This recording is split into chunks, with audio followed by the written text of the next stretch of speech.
homelessness is a crisis right now.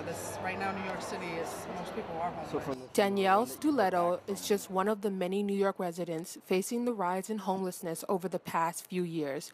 As a single mother going to college, being without a home hasn't made life any easier. I've been battling the shelter since 2012, so I've been in there for almost 4 years now. I'm still currently in the shelter as of right now, working my way out. It's very challenging. I swear at times I wish there was four of me. It takes a lot of time management for me to do all of it. I really have to sit there and write everything down that I'm doing. So I make sure I can fit everything, like homework here, this, there. So it's really challenging not having the help. And then I don't have nobody to pick up my kids from school, so I got to rush from once my class ends at 1:45, I got to get my son by 2:20, hop on the train, jump. So it's a constant movement. I never stand still. So it's challenging. Sometimes I want to sit still and breathe. According to the New York City Department of Homeless Services, in October 2015, there were approximately 59,468 homeless people in New York City's shelter each night. Of that number, 23,858 were kids and families, 21,967 were adults and families, and 13,743 were single adults. Well, originally I was in a house which the Child Advantage voucher covered, but due to Bloomberg discontinuing all the vouchers, it recycled people back into the shelter system, which I was one of them.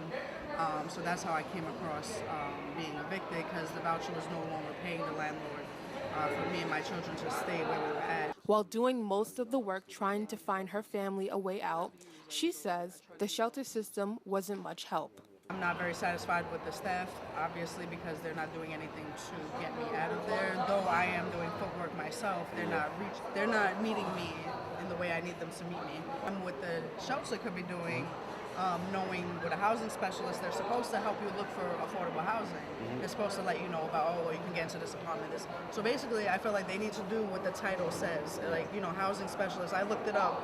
Everything that what they're supposed to do was not being provided. So really, the question is, why are they not doing their job? Danielle found the most help from places like Picture the Homeless, an organization whose members are made up of the very people they are fighting for. I know Danielle. Danielle is one of the ones that's in school. Jean Rice, one of the original board directors for Picture the Homeless, has been a founding member of their Civil Rights Committee and a member since 2000, and tells us that Danielle's situation is not uncommon. And then a Danielle will show up, or another young sister named Heather with 2 kids. And these people are just people that fell between the cracks. Working poor, that's in the shelter system, that go from a fast food joint in the day, take a 2-hour break, and go to another fast food joint at night. 2 jobs, but can't maintain market rent level. And then wondering sooner or later start thinking something's wrong with them. No, it's something wrong with the system. Everybody that works should be entitled to a sustainable, livable income. But you just mentioned one of my favorite little sisters here, Picture the Homeless. When Danielle came here, she was intricately involved in the shelter system, and she was assigned a case worker or case manager who wasn't helping her with her domestic problem.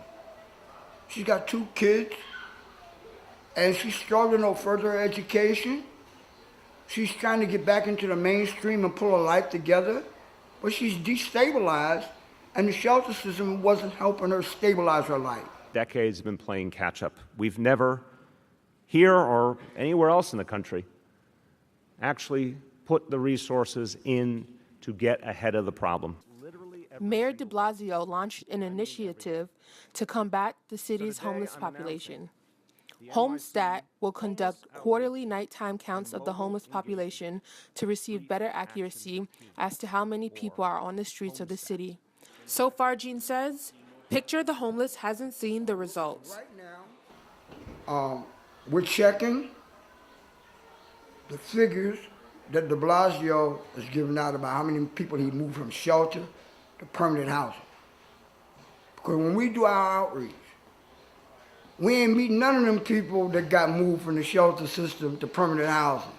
But we are there. You're talking about thousands?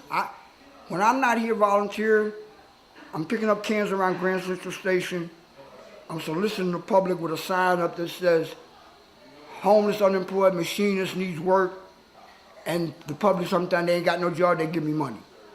So in that's the crossroad to the world. That's right by Times Square. Where are these thousands of people that he moved from shelter to housing? I haven't met one yet. Despite the setbacks, Danielle keeps hope that her hard work has finally paid off. Now I'm in the process of almost getting out. I've been approved for supportive housing, thank God. Actually, it's my third time applying for supportive housing. I was eligible twice. So hopefully this third time they'll actually get me an apartment and get me out. Because with supportive housing, you can't search for your own apartment. The director of supportive housing has to find the management. And that's what I've been facing. Every 6 months you gotta reapply. So this is my third time applying. Yeah. So I am doing the footwork, just praying now. In the end, her children are her biggest concern. Full of energy and life, which I love. But, yeah, so but I just want to eventually get them out of here so they can live a more stable life.